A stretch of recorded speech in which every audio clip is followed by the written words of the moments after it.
When the still pictures were enhanced, they seemed to show something that looked remarkably like flying saucers. The saucers were witnessed by hundreds of people, from policemen to priests. Some more excitable witnesses even suggested they'd met the aliens. But then one man saw the photographs and reached a rather different conclusion. And he knew exactly what he was talking about.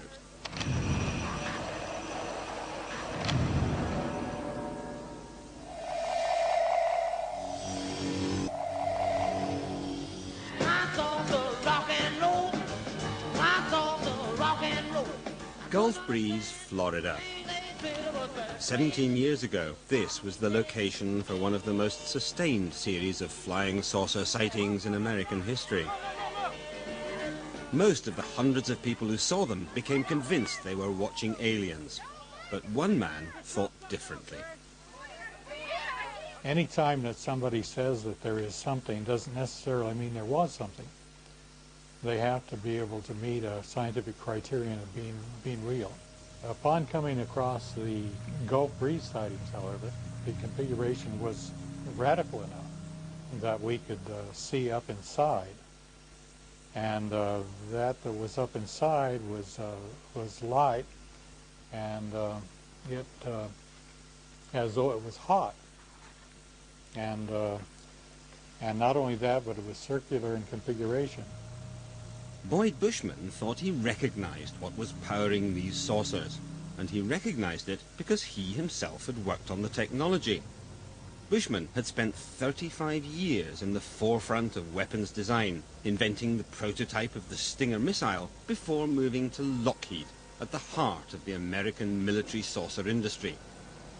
While he was there, he and his team began experimenting with a radical new source of energy.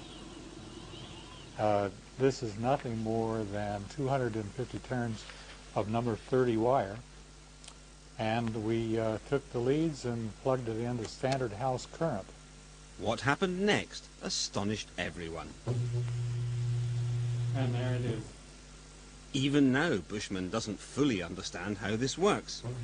But when he saw the photographs of the Gulf Breeze saucers, he began to wonder if they were using the same technology. See, it starts smoking. This experimental coil is extremely dangerous and becomes very hot within seconds. But Boyd believes that explains the white glow inside the Gulf Breeze saucers, which he thinks are unmanned drones. If you modify the voltages and the frequencies, this configuration may well fly. In fact, should fly perfectly well, and we believe that that's what the people in the Gulf Breeze experiment did. So who were those people? He believes the saucers are another top-secret project developed by the U.S. military. It was probably nothing more than another branch of us. We have many, many little caveats of top-secret areas. I've been in many of them. I did indeed stumble across this and probably did develop it. And they did indeed have it choose that area to demonstrate this technology. They are devious and capable of doing this and worse. They've certainly been devious before. In the 1970s, there were a series of dramatic sightings of UFOs, but these were different. Many seemed to be triangular rather than circular. Speculation among the UFO spotters became frenzied. But then, this man came on the scene. His name is Jim Goodall, and he is, by day, a curator at the Museum of Flight in Seattle. But in his spare time, he does something else. I go out in the desert when I have a chance. I've been out there over the last 15 years, about 80 some odd times. Jim visits top-secret aviation sites to photograph America's covert black projects. The best way to avoid being spotted is to rent a vehicle that's neutral in color. I had some infrared suppressive camouflage netting. I put that over the vehicle, throw some sagebrush on top of it, and they look around, they don't see anything that's obvious. In 1988, Jim took a photograph of a craft that had been shrouded in the blackest secrecy for over 10 years. I had my cameras out. I heard something take off. I saw a T-38 in the air, which I identified. And then over my head came an F-117. The F-117 is the stealth fighter. For over a decade it had been flying in the skies over America, any sightings conveniently explained away by the alien myth. I went through a 36 exposure roll of Kodachrome, and I had, I think, 2 frames that weren't fuzzy or blurred. I was shaking so much. It was one of the more exciting times of my life. What I shot was this, this image right here. With this photograph, Jim revealed the truth of the triangular sightings.